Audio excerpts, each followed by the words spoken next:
and desert, believing that I'd get lost. I stood at the foot of what felt like Mount Everest, knowing I had the strength for the climb. 'Cause through every trial, each test and temptation, one thing is sure every time. Over and over, again and again, God is faithful. Over and over, again and again, through it all, He's made me able to stand and survive, to come through alive when it sure looked like I couldn't win. But Jesus is with me, so I'll claim the victory over and over again.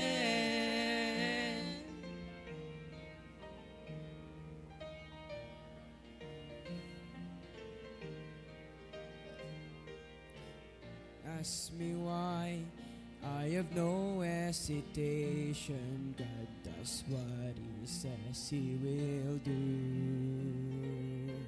Well, I'll simply say every battle has taught me there's nothing He won't help me through. So why should I dwell on the hardships and struggles when I look just beyond them? I see the way this will end is with great celebration, and deep in my heart I believe. Over and over, again and again, God is faithful. Over and over, again and again, through it all, He's made me able to stand and survive, to come through alive when it sure looked like I couldn't win. But Jesus is with me, so I'll claim the victory over and over again. Over and over, again and again, God is faithful. Over and over, again and again, through it all, He's made me able to stand and survive, to come through alive when it sure looked like I couldn't win. Jesus is with me, so I'll claim the victory over and over again. Jesus is with me, so I'll claim the victory over and over, over and over, over and over again.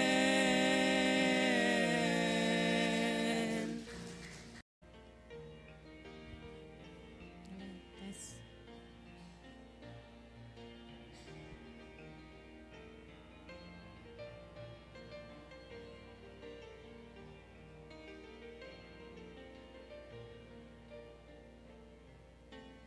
It is hard to understand God's purpose in our lives. It is hard to obey the perfect will of God. But all we need to do is to trust Him with all our heart, because God is faithful every time. God is faithful every time. He will never leave you. God is faithful every time. He will now protect you. All things are come with a purpose.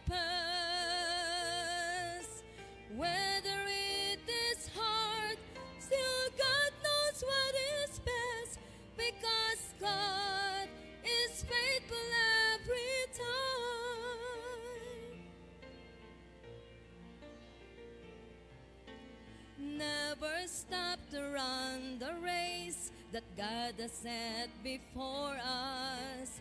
Do your best to reach your goal, and God will take the rest.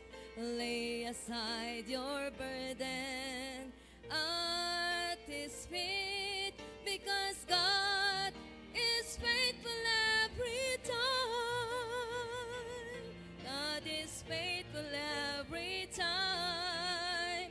He will never leave you. God is faithful every time. He will now protect you. All things are come with a purpose. Whether it is hard, still God knows what is best, because God is faithful every time. Whether it is hard, still God knows what is best, because God is faithful every time. God is faithful every time.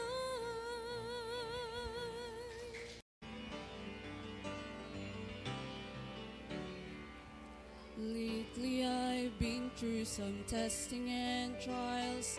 Felt like a detour that went on for miles. But standing here now looking back, I can say, Lord, I'm thankful. Some storms I thought I would never survive, but here I am feeling so strong and alive. The darkness is past and the morning is bright, and I'm thankful. Lord, I'm thankful like David after Goliath, like Paul and Silas after the jail. I'm thankful like Daniel after the lions. Lord, I'm thankful. Thankful like Noah back on dry ground. Thankful like Lazarus finally on wood. Every beat of my heart wants to pound. I'm thankful, Lord, I'm thankful.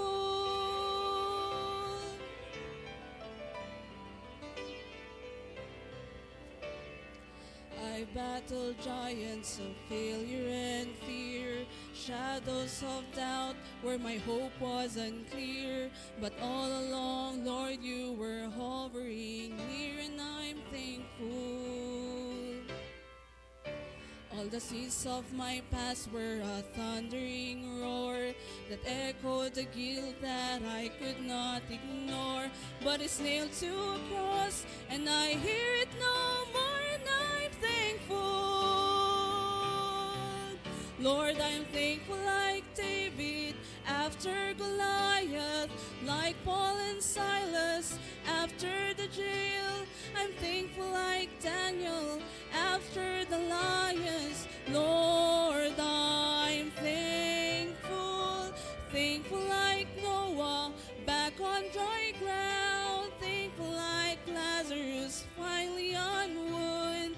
Every beat of my heart wants to pound. I'm thankful, Lord, I'm thankful.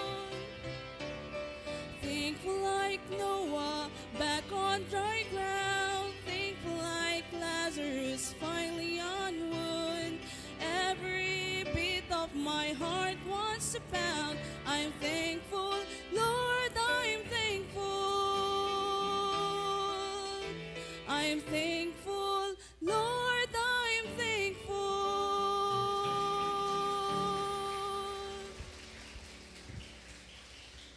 Amen. All right. Good songs we heard. Amen.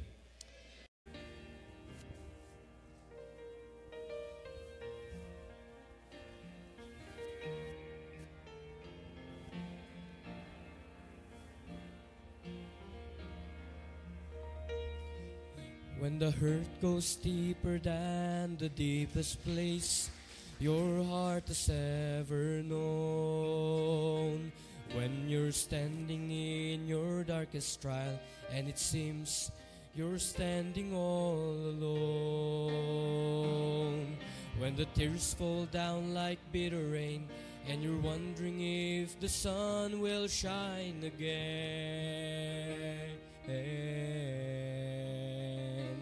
In the midst of disappointment, look around, you'll find a faithful friend. He's walked through my darkest valley, shining light upon the lily by the way.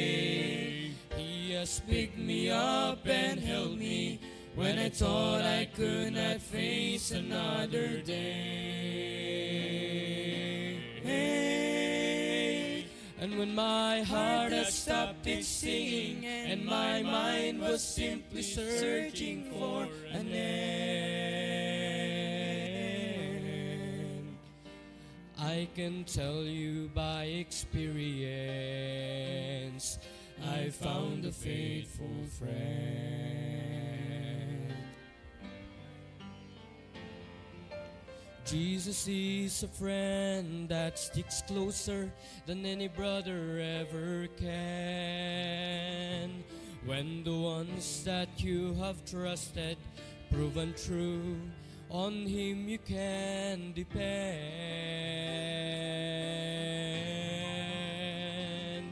He will never fail or let you down, and His love will help the broken heart to mend.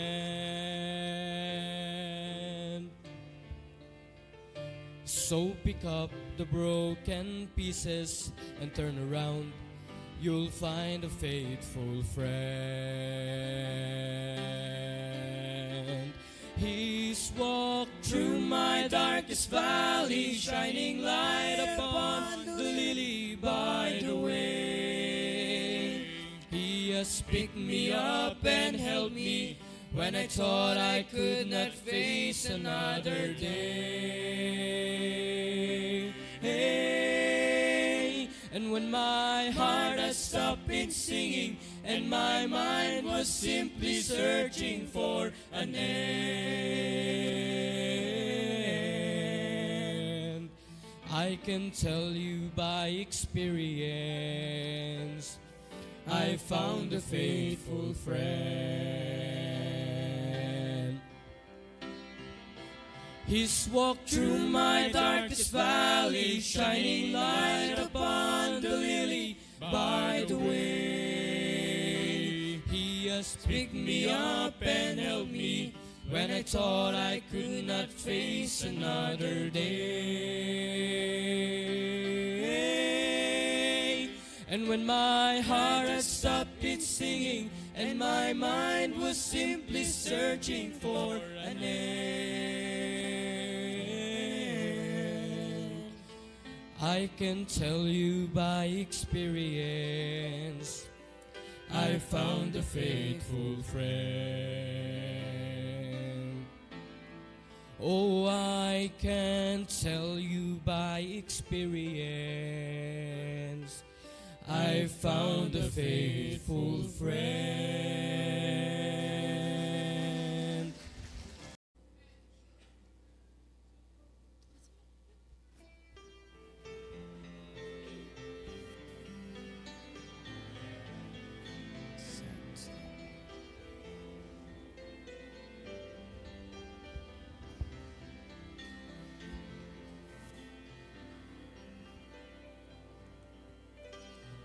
Bleeding from the crown of thorns He wore. His heart was so heavy from the cross He bore. Wounded and weary, He gave His life and so much more. It was love that took Him to the cross. Amazing love, amazing love. How could it be that God would give His Son for me to pay my sins and let me go free? Amazing grace, how sweet the sound I once was lost, but now I'm found. Amazing Love, how could it be that Jesus gave His life for me?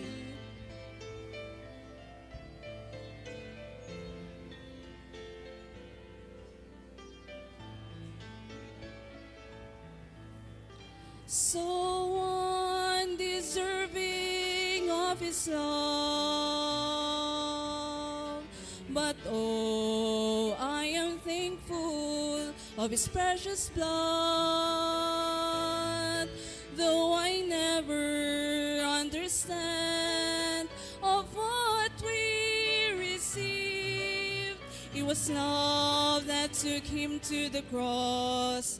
Love amazing, amazing Love, how could it be that God would give His Son for me? to pay my sins and let me go free.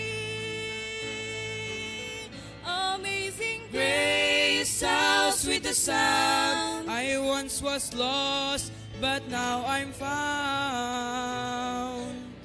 amazing Love, how could it be that Jesus gave His life for me? amazing Love, how could it be that God would give His Son for me? to pay my sins and let me go free. Amazing Grace, how sweet the sound. I once was lost, but now I'm found.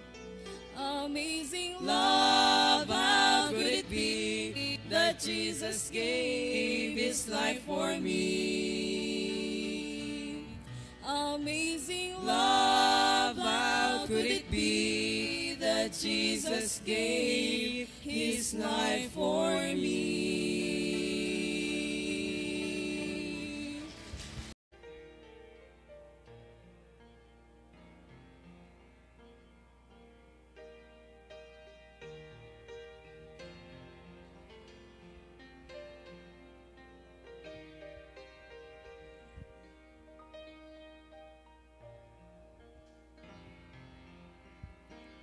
I feel the touch of hands so kind and tender.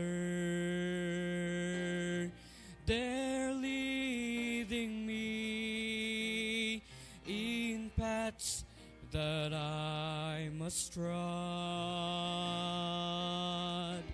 I'll have no fear, 'cause Jesus walks beside me.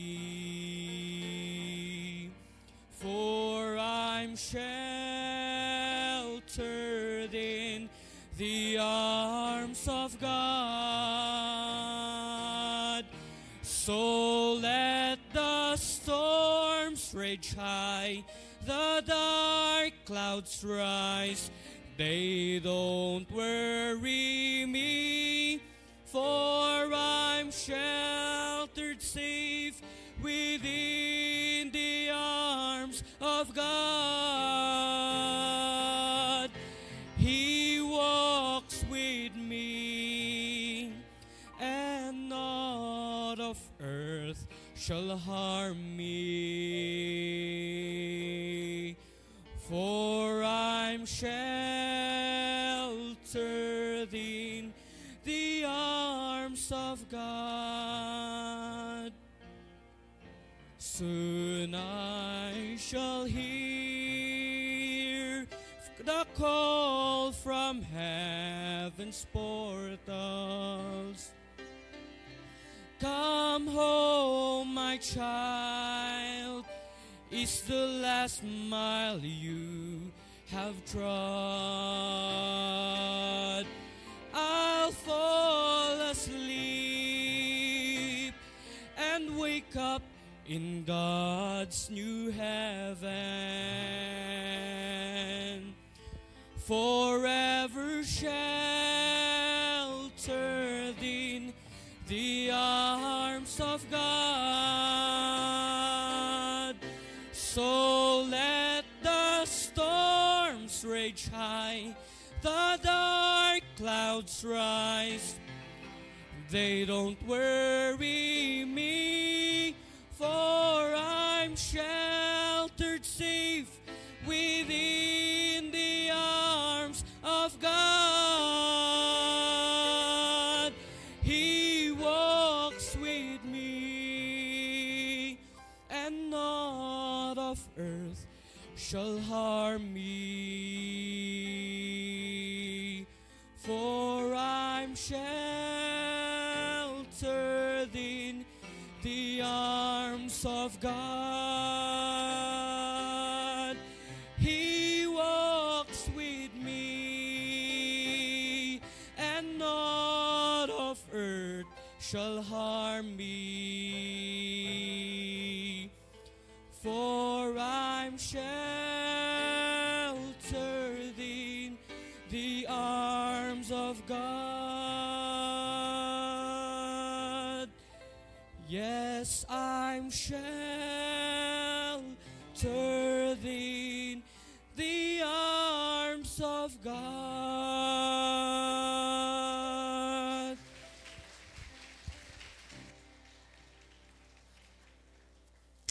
Salamat sa mga awitin.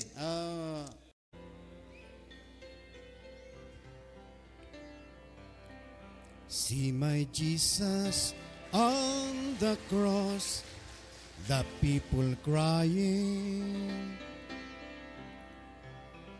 looking on the man and thing, such a tragedy.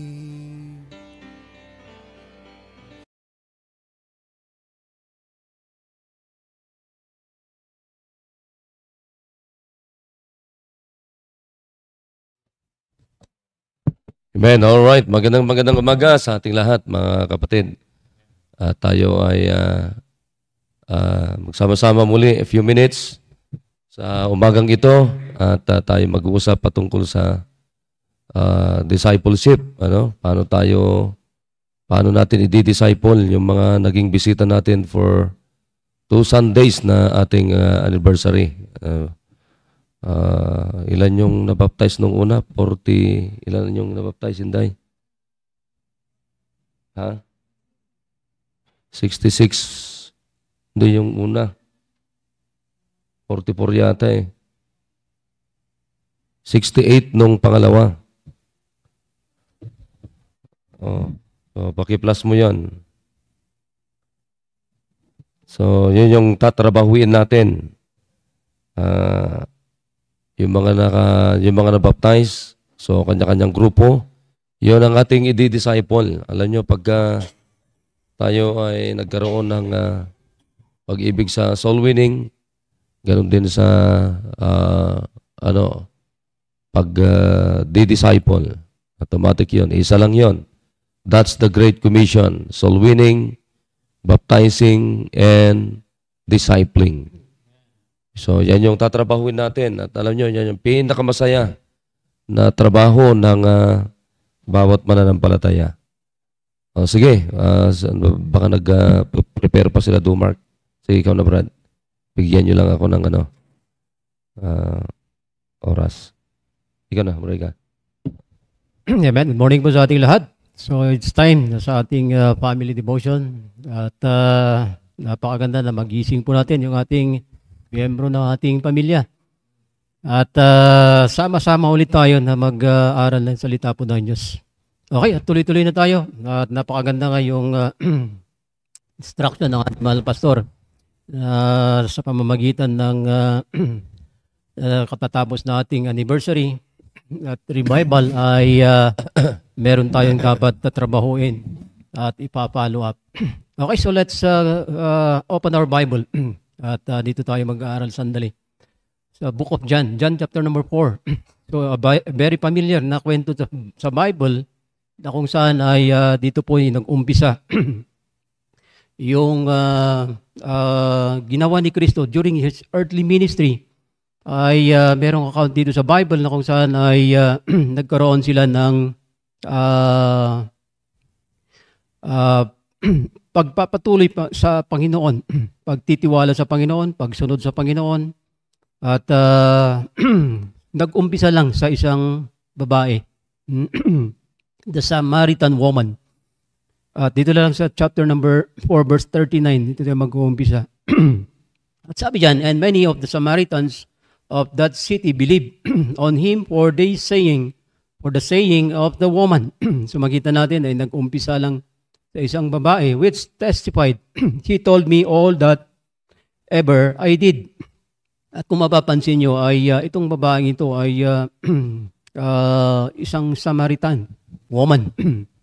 At hindi sila masyadong nakikipag salamuha sa mga Hudyo. Kaya nga nagkaroon sila ng ng conversation through the Lord Jesus Christ.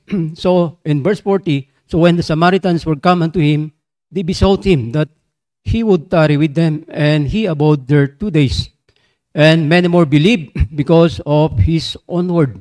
And said unto the woman, now we believe, not because of the saying of thy saying, for we have heard him ourselves, and know that this is indeed Christ. And sabi dito, the Savior of the world. So tandaan po natin, wala nang ibang tagapagligtas na binabanggit dito ng babaeng Samaritana o Samaritan woman, kundi ang Panginoong Hesukristo, na kung saan ay siya ay nasumpungan ng Diyos. So makita natin ano yung napakagandang makita nating lesson dito. So sa iba sa inyo ay alam na natin yung kwento dito. Mula pa sa conversation nila ng Panginoong Hesukristo hanggang dumating sa punto na itong Samaritan woman ay nagsinungaling pa. At nung nakita niya, at kung babasahin niyo yung kwento ay marami nang nakarinig patungkol sa Panginoong Hesukristo. Maging itong Samaritan woman na ito. Pero makita niya ay nung nakasumpungan niya ang Panginoong Hesukristo, ay doon nag-umpisa yung kanyang pagtitiwala sa Panginoon. At ito nga in verse number 29, tinan niyo, sabi niya, come and see. Come see a man which told me all things. Sino yung sinasabi niya rito na nasumpungan ng babaeng ito? Wala nang iba kundi ang Panginoong Hesukristo. Kaya napakaganda, unang-unang makita natin itong pagkakataon nito ay nagkaroon ng significant turning point ng babae sa kanyang pananampalataya hanggang pumunta sa kanyang sariling lugar itong babae at maraming naniwala sa kanya. So makita nyo, yung ginagawa natin na pag-i-invite at pag-wiwin ng mga kaluluwa ay hindi natin mamalay-malayan ay marami na palang nakakakilala sa Panginoon. Sa dami ng nating na-invite na sa simbahan, na bautismuhan na, at ako'y naniwala na hindi, sabi nga ng Biblia, hindi babalik na walang kabuluhan, kundi magbubunga at magbabunga. Kagaya itong Samaritan woman na ito. So ano yung napakagandang lesson na makita natin dito? Nung siya ay nasumpungan ng Panginoon at nagkaroon ng magandang resulta. Resulting in widespread belief in Samaria. So makita natin kaya nga huwag tayong magsasawa na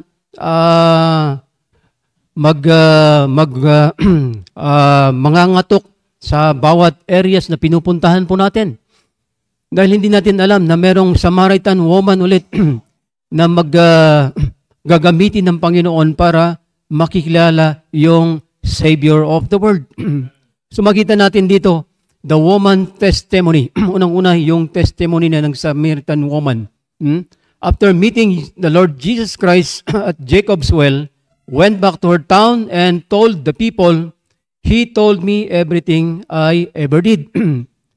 So makita na, anong ang nakita ng Samaritan woman na ito ay yung ginawa ng Panginoong Hesukristo. Yung kapangyarihan ng Panginoong Hesukristo, makita natin dito ay nakita niya ay namangha yung babae. Nung sinabi niya na hindi lang iisa ang asawa mo. Sabi niya rito, you have 5. Sabi niya rito in verse number 18, for thou hast 5 husbands, and he whom thou hast, it is not thy husband, and thy saidst thou truly. So makita natin dito ay itong babae ay nakita niya na ito nga yung totoong Kristo. Ito yung totoong Savior. Sabi ng babae. Kaya nga, sa pinupuntahan natin ng mga areas, maraming mga tao na wala silang pakialam sa Diyos. Di ba? Maging yung mga nadala nating minsan, umaayaw na sila. Pero di ba napakaganda na may pakilala natin yung totoong Kristo na tinutukoy ng Biblia. Kaya makita natin yung testimony ng babaeng ito ay ito yung nagbigay para malaman ng karamihan doon sa Samaria. So, ilan kaya ang nakakakilala sa Panginoon sa ating area? Di ba? Ilan kaya ang nakatok natin ng mga bahay sa ating area na kung saan ay doon tayo namamalagi? Kaya makita natin, napakaganda yung testimony ng bawat isa sa atin. Na hindi tayo nagsasawa, hindi tayo nanghihina na ipinakapakilala si Kristo sa ating area.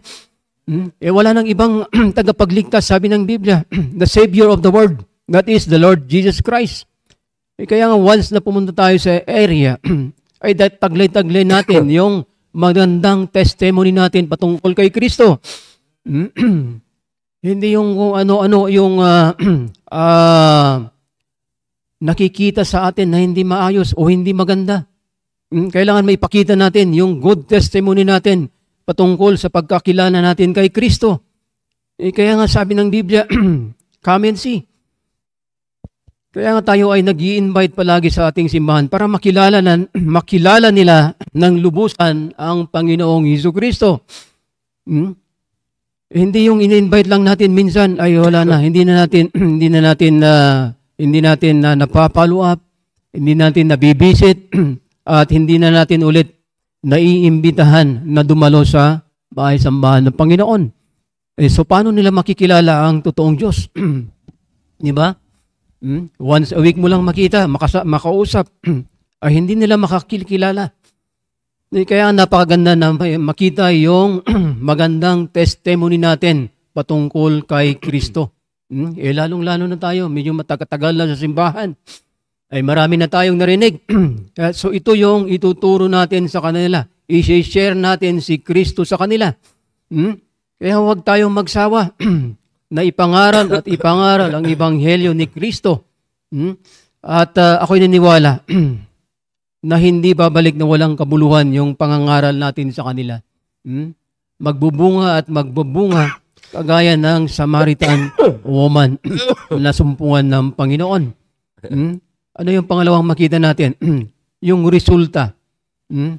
Yung pagwiwin ng Panginoong Jesucristo sa Samaritan woman. Anong sabi niyan? They told the woman, now we believe. So maraming naniwala. Kaya nga, habang tayo po ay nagwiwin ng kaluluwa sa ating respective areas po natin at ipinapakilala natin yung totoong Kristo, ay makikita natin ay balang araw makikita natin yung napakagandang resulta. Kagaya nung nangyari dito sa Samaritan woman. So, ano yung naging resulta ng pagkakilala ng Samaritan woman sa Panginoong Hesukristo? So, sabi ng Biblia, and many more believed because of His own word. So, makita na mula sa Samaritan woman hanggang sila mismo ay nasumpungan ng Panginoong Hesukristo at doon lalong maraming nakakilala sa Panginoon. Kaya huwag tayong magsawa.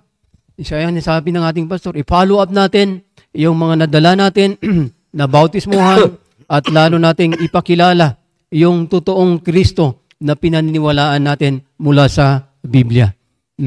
Kaya tuloy-tuloy tayo, huwag tayong magsawa. Dahil sa kasi-share natin, kababible study natin, at sa pangangaral natin ng salita ng Diyos, sa school man yan, sa mga bahay-bahay, sa bawat pamilya na pinupuntahan natin, ako'y naniniwala na lalong makikilala nila yung totoong Kristo at andoon yung patuloy na paglago. Dahil hindi pwedeng hindi lalago eh. Pagpatuloy natin ipinapakilala yung totoong Kristo na binabanggit ng Biblia. Lalo na pag na-invite natin. First time, hanggang second time, hanggang third time. So makita nyo ay magkakaroon ng magandang resulta. Kung inahabol lang natin yung first time, pagkatapos ng first time visitor, okay, nagkaroon tayo ng first time visitor, and then, wala na. Hindi po ganon yung ginawa ni Kristo. Dahil unang-una ay andoon yung, sabi nga ng Biblia, nag-stay pa siya for 2 days. Para lang maipakilala yung totoong Diyos sa taga-Samaritan. Okay, kaya huwag tayong magsawa. Paulit-ulit. Pasyalan natin, bisitahin natin, i-Bible study natin. Hindi man sila nag-offer, i-offer natin yung Bible study para ipakilala yung totoong Kristo sa kanila. At ako'y naniwala, magkakaroon ng magandang resulta yung ginagawa natin. At ako'y naniwala rin na bawat isa sa atin ay pwedeng gamitin ng Panginoon. Sabi nga palagi, hindi lang tayo taga-attend sa simbahan.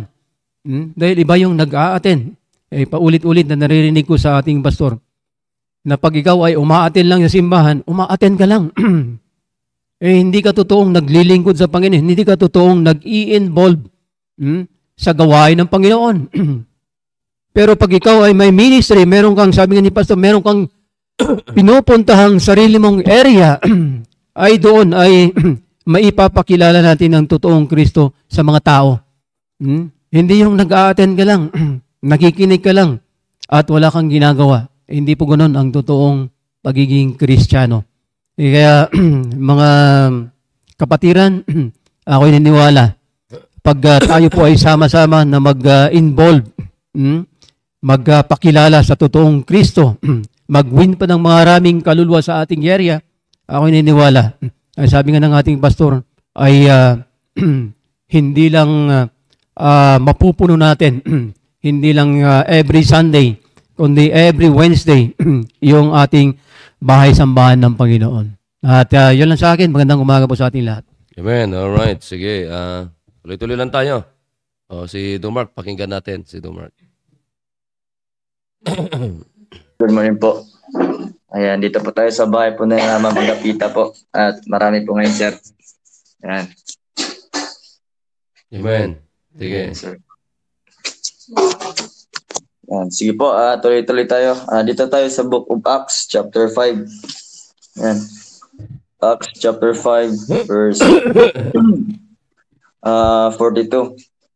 At basahin ko rin yung chapter 6, verse 7. Sabi po ng Bible, Acts chapter 5, verse 42, and daily in the temple and every house, they cease not to teach and preach Jesus Christ. And chapter 6, verse 7, and the word of God increased, and the number of the disciples multiplied in Jerusalem greatly, and a great company of the priests were obedient to the faith. So, maganda po yung kinuha po nating verse. At gusto ko pong ibigay ng insight po ngayong umaga ay yung kakatapos lang natin na anniversary. I hope na lahat po tayo ay meron tayong revival na natanggap at salita ng Diyos na natanggap. At tama po ito na kinote po natin yung verse na ito na dapat po ay magpatuloy po tayo sa gawain ng Panginoon. Hindi po tayo mag-quit sa ministry ay lagi nating titingnan yung salita ng Diyos sa buhay natin. Dito sa ating binasa ay the Bible says daily in the temple and every house.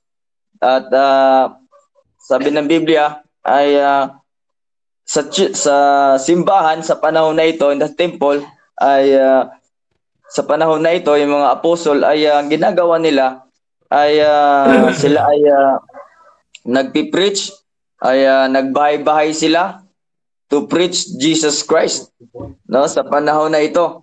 At yun din ang in-emphasize dito sa panahon natin ngayon, na ang gawain po nila noon ay hindi dapat mawala, kundi ito ay magpapatuloy, no? Para tayo ay lumago bilang isang Kristiyano, ay magpapatuloy tayo sa simbahan ng Diyos. Doon po tayo lalago, tuturuan kung paano tayo maging magkaroon ng involvement sa gawain ng Panginoon. At higit sa lahat, ang involvement natin dito ay ihayag natin si Kristo sa mga tao. No? Kaya makita natin dito, sa panahon na ito, araw-araw sila nasa simbahan.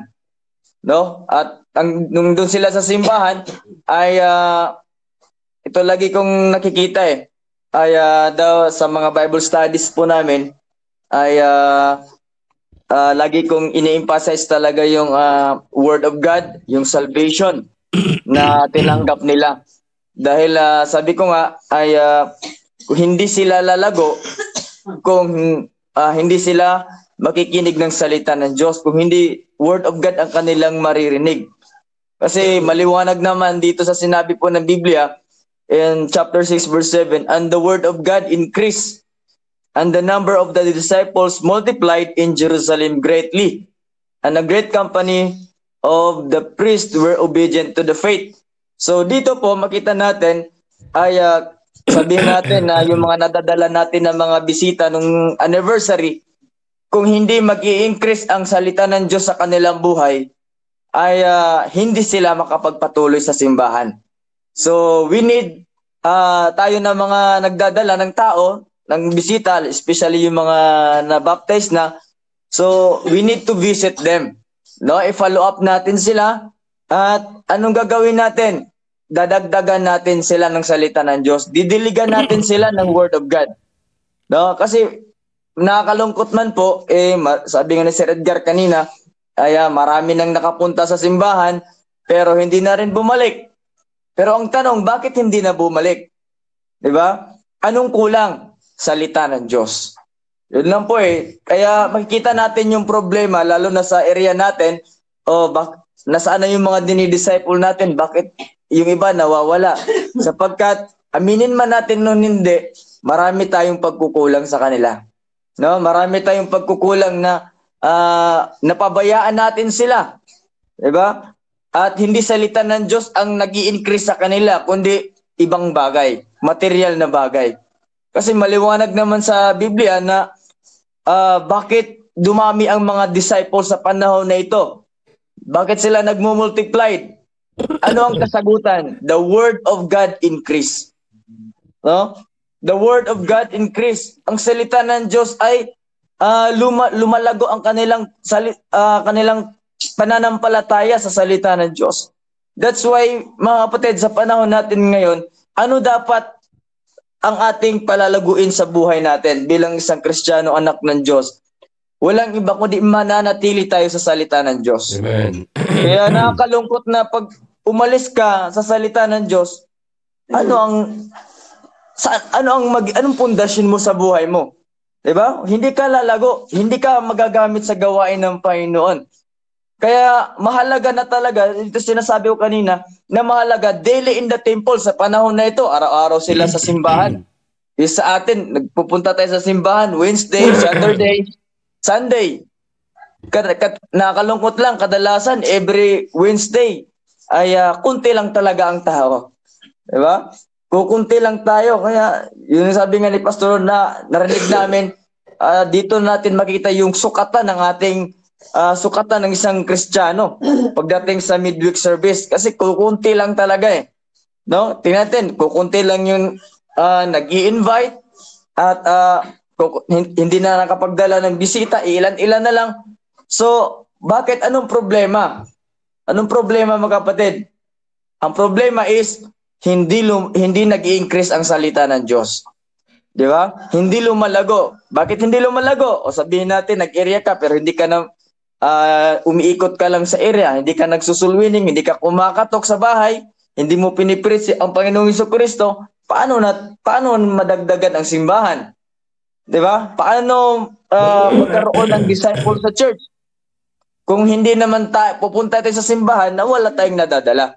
So yun laging ang challenge sa atin, mga kapatid, ng ating pastor na each one bring one. Na magdala tayo. Bring one with you. Bring others with you. Kaya mga kapatid, mahalaga na isipin natin lagi, pag pupunta tayo sa simbahan, meron tayong tinuturuan. Amen. No? Meron Amen. tayong dinidisciple. Sapagkat yun nga aminin man natin hindi. Kahit nga sa area ko po na talagang ilang beses mo nang i-follow up, talagang patigas pa rin. Pero nagpapasalamat ako na pagpupunta ako doon sa mga bahay nila, sa tahanan nila, bawat pamilya ay bukas ang kanilang pamilya. At gusto ko lang i-share sandali doon sa Bible study namin itong nakaraan lang, ay dun sa dalawang pamilya ay grabe ang pinakita ng Diyos sa amin doon. Dun sa pamilya na isa na pinuntahan namin na Libatiki family, ang tagal-tagal ko nang nagba-Bible study doon, yung tatay talaga hindi talaga siya lumalapit doon sa pinagtitipunan namin na Bible study. Nung nakaraan ay talagang nilakasan ko yung boses ko para marinig lang nila doon sa loob. Kasi ayaw lumabas. Talagang kailangan mo talagang i-sacrifice mo yung boses mo. Kung sila lang nakinig, yan, daming tao, ayaw nilang makip-involved So, kailangan mong lakasan ang boses mo. At ang answer prayer ko doon ay lumapit yung tatay at nakipag-fellowship sa amin. At yun ang pinagpipray ko na talaga, matagal ko nang pinagpipray na yung tatay na yon ay sana isang araw makasama sa Bible study namin. Hindi lang yung asawa, yung mga anak lang na kakausap ko.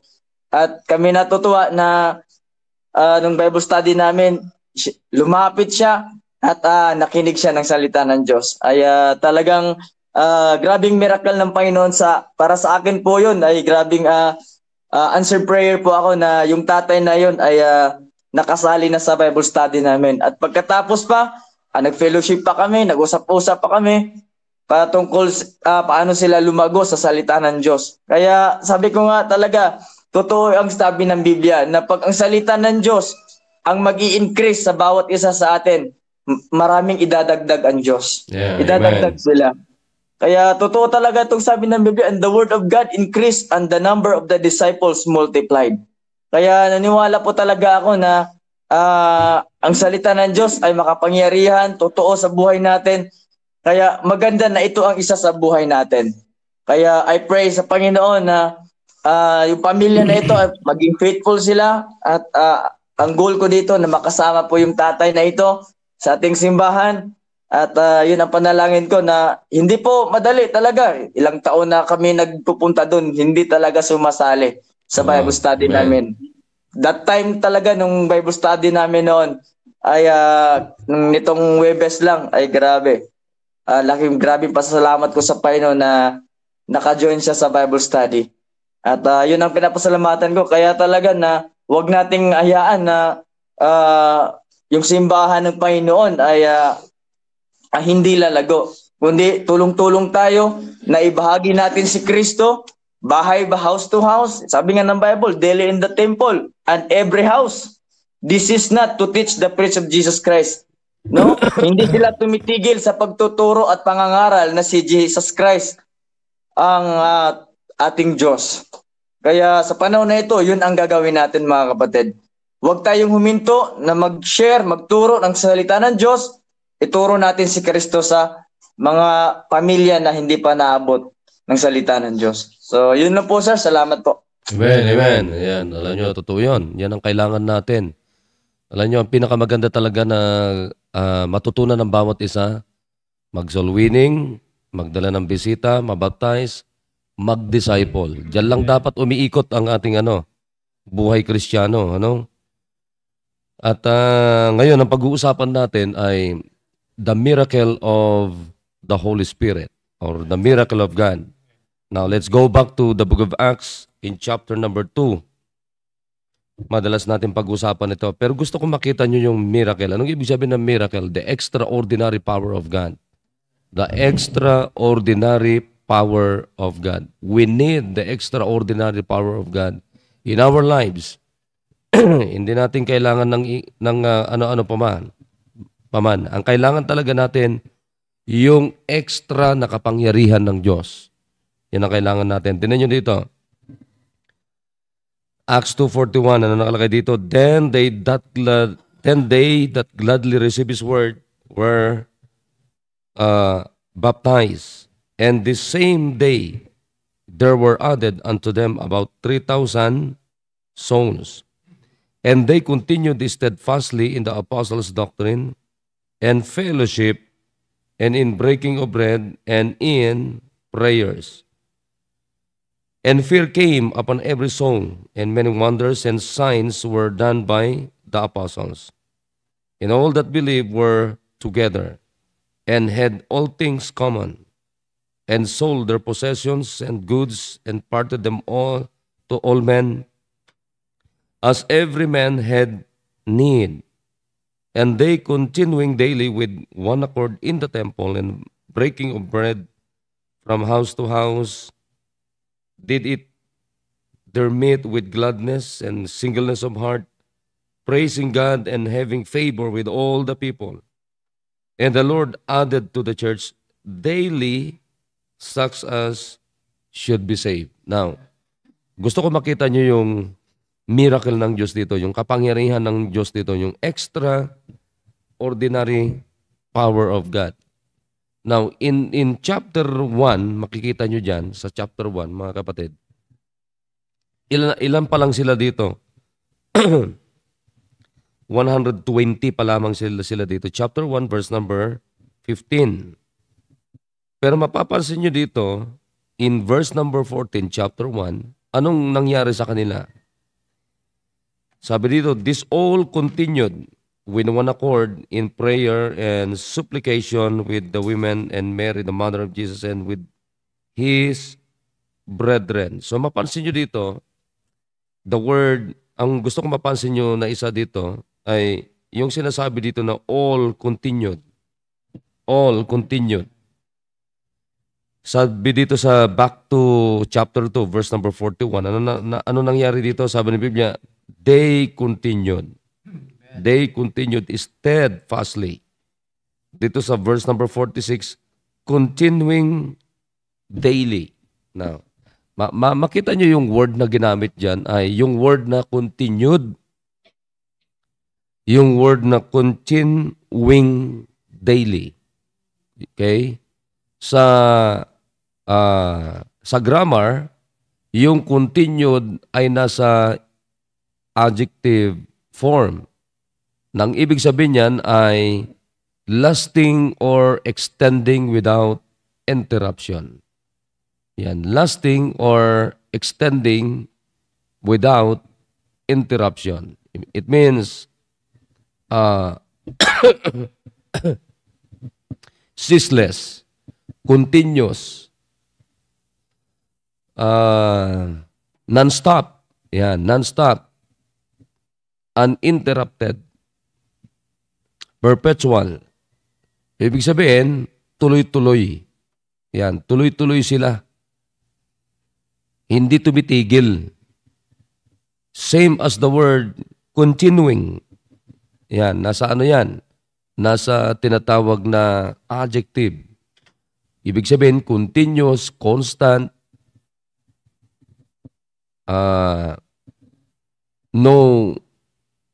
needing no renewal. Bakit? Kasi tuloy-tuloy sila eh. Tuloy-tuloy. Enduring.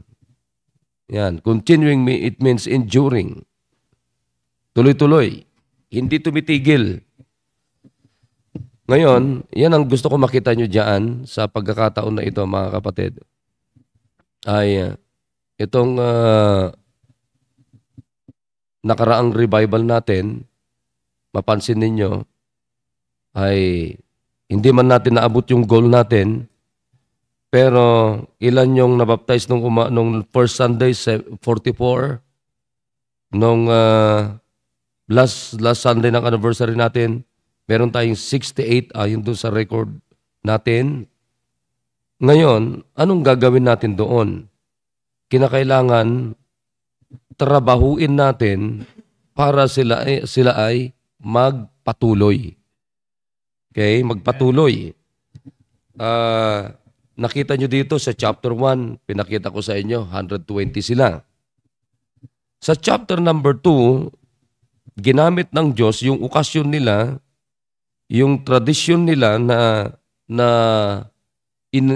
sineselebrate the day of Pentecost, during the day of Pentecost, ginamit yun ng Diyos para may maligtas na 3,000. So, tinan nyo dito 120 sila plus 3,000. Yan. So, ilan na sila? So, meron na silang 1,320. Yan. 1,320. No, 3,120. Ngayon, ang miracle dito na gusto kong pakita ninyo, ang sabi dito, they continued steadfastly. Yan, napakaganda yan. They continued steadfastly. Kaya makita nyo, last Sunday, Saturday, pinag-usapan natin ito eh. Napakaganda itong mga binasa natin. Tingnan nyo dito kung ano ang punot ugat. Sabi dito, nag-preach ngayon si Peter. Yan, nag-preach siya. Nag-preach siya ng repentance and baptism at marami pang iba, sabi ng Bible diyan, na narinig itong mga 3,000 na katao. Pero ang miracle dito, sabi ng Bible sa verse number 41, then they that gladly receive His word. So makita nyo, meron silang natanggap na salita ng Diyos. At nung sila ay tumanggap ng salita ng Diyos, na masaya, hindi lang basta sila tumanggap, kundi masaya silang tumanggap. Makinig lahat. Makinig. Pakinggan nyo itong sinasabi ko sa inyo kasi napakaganda ito eh. Kaya ang gusto ko makita nyo dito na isa pa na napakalaga, sa bawat pagtitipon, ang magandang makita nyo sa sarili ninyo ay yung meron kayong masayang matanggap na salita ng Diyos. Kasi kung wala kayong natanggap, alimbawa katulad yan, o marami din sa atin, may mga tasking kanya-kanya. Ushers, Sunday school teachers, may nagpapakain, merong nag-aasir, merong nagta-traffic. Pero, bagamat may mga kanya-kanyang tasking tayo, every services, ang mahalaga makita ninyo, yung meron tayong matanggap na masaya na salita ng Diyos. Kasi pag wala kayong matanggap na salita ng Diyos na masaya, kasi mga kapatid, dapat pag tuwing tayo tatanggap ng salita ng Diyos, dapat masaya natin tinatanggap. Hindi po pwede yung basta lang ikaw ay tumanggap. Hindi po pwede yon. Pinakamaganda, ikaw ay merong magandang puso tuwing tatanggap ka ng salita ng Diyos. Whatever ang dating sa'yo, yan man ay reproof, yan man ay correction, yan man ay rebuke, yan man ay instruction, yan man ay commandments. Basta alam mong salita ng Diyos ang sinasabi, pinag-uusapan, huwag mong piliin yung tanggapin mo. Pinakamaganda, tanggapin mo kahit yan man, uulitin ko na naman, yan man ay rebuke ang dating sa'yo, sapagkat lahat tayo ay merong pagkakataon na nire-rebuke tayo ng Diyos para tayo matuto. Dito nga makita nyo dito, sabi nga ng Bible dito, now when they heard this, they were pricked in their heart and said unto Peter and to the rest of the apostles, men and brethren, what shall we do? Yun ang napakaganda sanang ugali natin. Pag narinig natin ang salita ng Diyos, mga kapatid, yan ang dapat tanungin natin. O pastor, anong gagawin namin? Yun. So anong sinabi ni Peter sa kanila? And then Peter said unto them, repent and be baptized. Yun.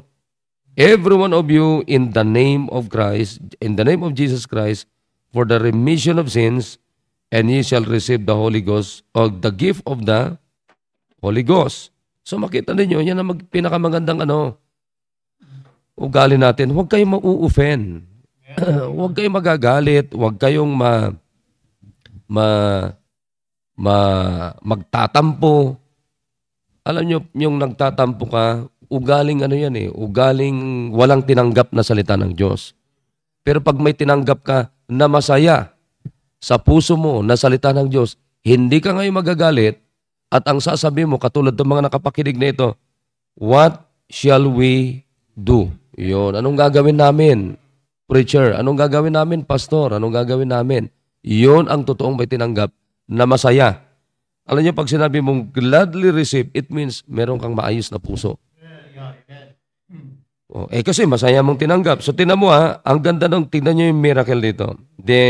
Sabi ng Bible dito, then they that gladly receive His word. Yaong mga masasayang tumanggap o nagsitanggap. Anong nangyari sa kanila? Were baptized. Yun. Miracle to. Were baptized. Akalain mo yan. Sino yung mga nabautismuhan? Yaong mga masasaya.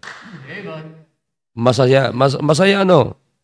Masaya na nakatanggap ng mga pera, maraming pera? Hindi. Masasaya na tumanggap ng salita ng Diyos. Kalain mo yan. So, ano nangyari sa kanila? Were baptized. Ibig sabihin, pag masaya mong tinanggap ang Panginoon, may gagawin ng salita ng Diyos sa iyo. Katulad yan. Anong nangyari sa mga 3,000 na to? Then they that gladly receive His word were baptized. Yun. Tinan mo yan. Masaya silang tumanggap ng salita ng Diyos. Nangabautismuhan sila. Nabautismuhan sila. Ibig sabihin, that's the miracle. That's the miracle. Hindi na bang gawa ni Pedro to Gawa ng Diyos ito. Kapangyarihan ng Diyos ito. Miracle ng Diyos ito. Kaya nga pinakamaganda, nung linggo, for 2 Sundays na ating bisita. Hindi man tayo, kasi wala na rin tayong paglagyan talaga. Tinan nyo anong nakita nyo dito? Nakakalungkot, makinig kayo kayong mga miyembro. Ang nakakalungkot, ang nakita nyo lang ay, ano ba naman? Hindi man lang ako nakakuha ng pagkain. Ayon. Nagre-reklamo kayo. Reklamo ng reklamo. Wala man lang ako nakuha ng pagkain. Yung isa, nakadalawang kuha pa ng Diyos. Akalain mo yan? Ay nako, Mario Joseph talaga. Yung isa, ilan yung nakuha niyang pagkain? Nakatatlo pa. So, bakit mo nabilang? Kasi yun lang binibilang mo Sige, nakaisa na to bakit nakadalawa? Ang bilangin mo, yung bisita. Ang bilangin mo, ang magandang bilangin mo ay yung tinanggap mo na masaya na salita ng Diyos. Yun ang magandang bilangin mo. Ang binibilang mo yung mga Diyos na kinain ng... Biro mo, kumain yun. Hindi naman bisita, pero nakatatlo siya. Akalain mo yan? Mario Joseph na ugali yan, Biro mo yung tapos nung hapon, nakatatlong Diyos ulit. Ay nako, wala. Mali. Hindi maganda espiritu mo, kapatid. Tingnan nyo dito. Sino ang mga inasikaso nila dito? Mga bisita. Malinaw ito. Biro mo, 3,000 yung bisita nila. 120 lang sila. Pero bakit nila naasikaso yon, mga kapatid? Bakit?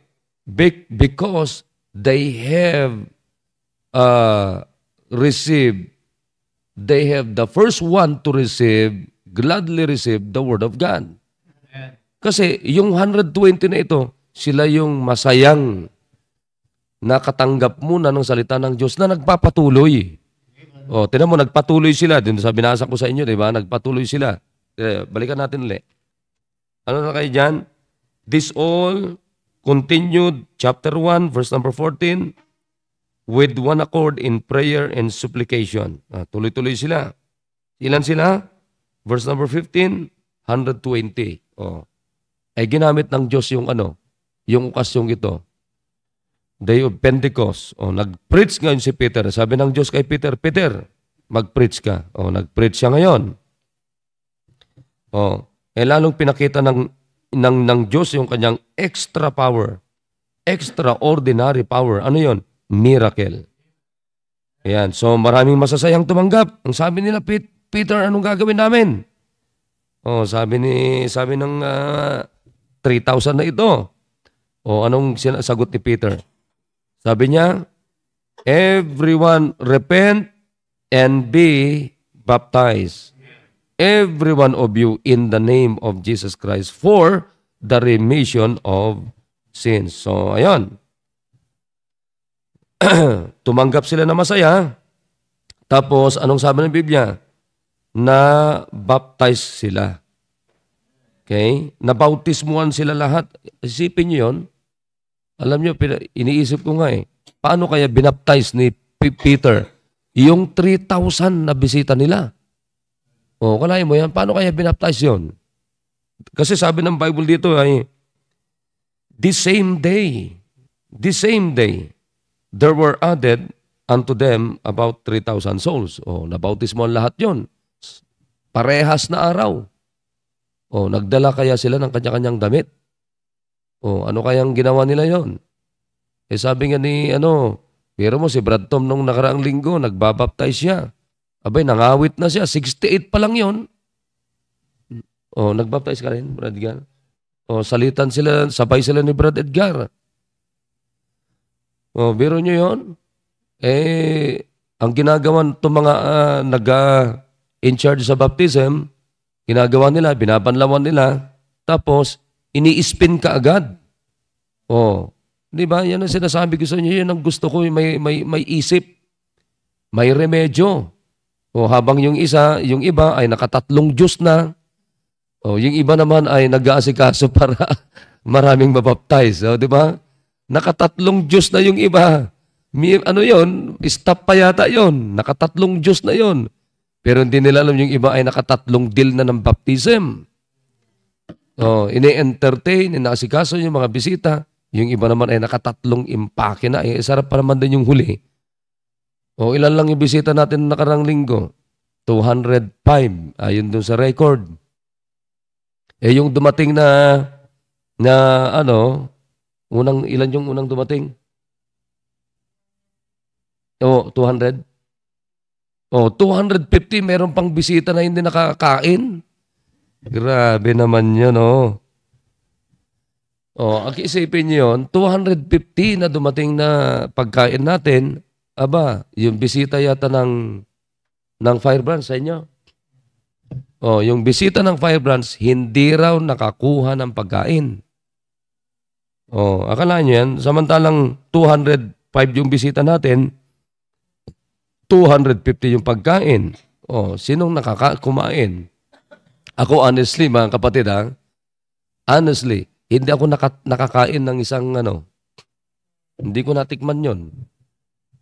Pati nga yung juice Sa totoo lang, pati yung unang linggo, pangalawang linggo, wala. Hindi ako nakapag-juice. Hindi man lang ako nakatikim.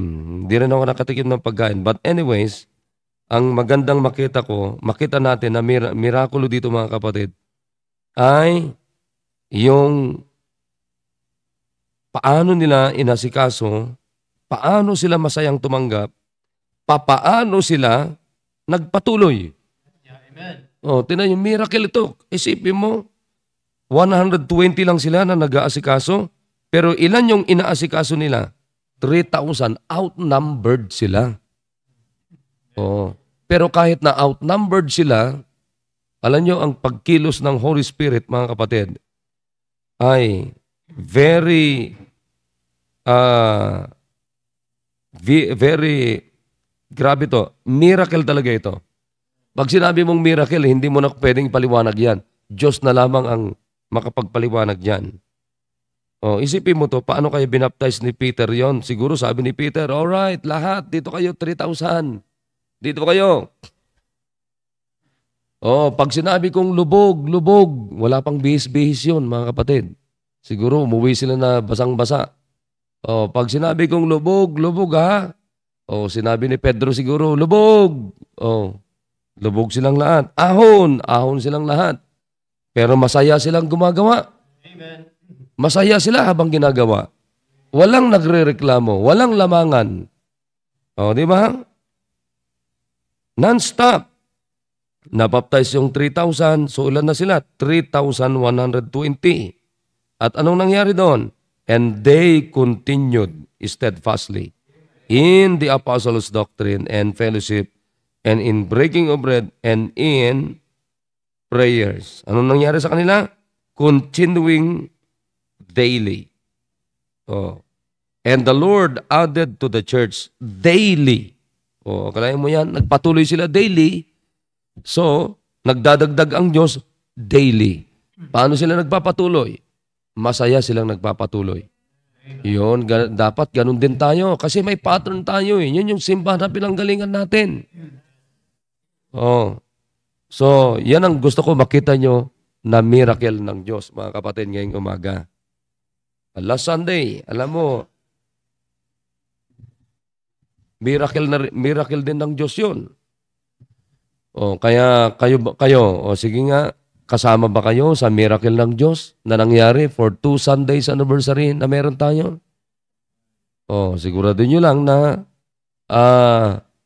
kasama kayo, involved kayo sa miracle ng Diyos. Ngayon, hindi nagtatapos doon sa 2 linggo na anniversary ang miracle ng Diyos. Yan, so dapat tuloy-tuloy yan. Paano natin mararanasan? Yung miracle ng Diyos, it should be and it must be daily. Sabi dito, daily. Continuing daily. Ang sabi ng Bible dito, and the Lord added to the church daily. Yun. Dapat ganun din tayo. Araw-araw. Araw-araw na nagpapatuloy tayo.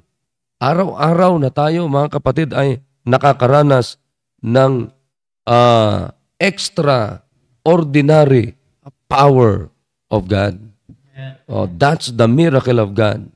Yan ang pinakamaganda. Kaya patuloy tayo mag-involve sa soul winning, pagdadala ng bisita, discipleship, puntahan nyo yung kanya-kanyang area ng grupo nyo. Huwag kayong sulpot lang ng sulpot kung saan-saan. Hindi ganon. Doon tayo kasi parang may sayawan doon sa grupo na yun. Doon tayo. May kainan doon sa grupo. Hindi ganon. Hindi ganon. Ang maganda makita natin, mga kapatid, ay maranasan natin linggo-linggo, araw-araw, bawat pananambahan ay yung miracle ng Diyos. Ayan. So I hope nagkakaunawan tayo. Amen? Ayan. So tuloy-tuloy tayo. Yan ang gusto ko makita natin, maranasan natin. Araw-araw, miracle ng Diyos. Ayan. Okay. So I hope may natutunan tayo. Papatiin lang natin yung mga totoong nanonood na nakikinig dito. Kasi kung nakikinig ka, nagko-comment ka. Ayan. Kasama natin dito, siyempre, yung mga taga-village. Dito sa may oras pa naman tayo. We have 6 minutes more. Ayan. Sila Sister Vicky, si Brad More. Amen. Sabi nila Sister Heidi, si Sir Ariel, si Sister Mercy. Yan, si Brother Gary. Yan, si Brother Jonas. Kumusta ka dyan, Brad? Yan, si Brother Gary, sila Bibian from Cagayan. Dapat nag-involve kayo dyan. Yan, sabi ni Sir Ariel, amen. Maraming salamat po sa mga asikaso ng needs nung anniversary. Nag-asikaso at revival. Amen. Okay, si Rolin. Yan, amen po, Pastor. Sister Bent. Yan, so totoo yun. Alam nyo, yun yung kasiyahan natin. Alam nyo, sa totoo lang, ang mas na kailangan ng tao ay hindi yung pang-physical. Ang mas na kailangan ng tao ay yung spiritual. Yan ang totoo niyan, mga kapatid. Bagamat tayo, pinapakain natin sila physically para hindi na rin sila magutom physically. Pero ang pangunahin talaga na mas kailangan ng tao, men shall not live by bread alone, but by every word proceeded out of the mouth of God. Yun ang kailangan natin, is spiritual food. Amen? Yan. So, I hope may natutunan tayo ngayong umaga. Ang lagi niyong iisipin, gusto ko maranasan yung miracle ng Diyos. Asan yung miracle ng Diyos? Pag may naliligtas. Ano yung miracle ng Diyos? Pag may nababautismuhan. Ano yung miracle ng Diyos? Pag nagpapatuloy. Yun. Kaya magpatuloy tayo. Alam niyo, yung makapagpatuloy lang kayo, miracle ng Diyos yan. Miracle ng Diyos yan. Okay? So, I hope yan ay napakalaga na dapat nating marinig ngayong umaga at makita ngayong umaga. Okay, sige. Huwag niyong kakalimutan ngayong araw na ito, Sabado, punta kayo sa kanya-kanyang area nyo, asikasuhin nyo, puntahan nyo, balikan nyo, i-disciple yung mga naging bisita o nabautismuhan. Yan, yung nabautismuhan, yung di-disciple. Yung mga naging bisita, hindi man nabautismuhan, pero balikan nyo pa rin sila. Pero mag-focus tayo doon sa mga nabautismuhan. Ayan. Okay, sige, pakisama nyo rin sa panalangin yung revival nila, Pastor Bernard anniversary this coming week. Sila naman. Yan, okay. So, I hope masaya tayo. At mamaya, huwag niyong kakalimutan yung ating discipleship service. At bukas, patuloy nating tayong masaya na nagdadala ng bisita para sa Panginoon. That's the miracle of God. Okay, tayo manalangin. Dakilang Diyos, salamat po sa umagang ito na binigay niyo po sa amin. At pagpalain niyo po yung mga anak. At patuloy po namin makita ito, maranasan, at totoong maging buhay namin yung miracle ninyo, Panginoon, na kami magamit na sa kaligtasan ng mga souls at madala namin sila sa inyong bahay-sambahan, mabautismuhan sila at ma-disciple namin sila at sila ay magpatuloy, Panginoon.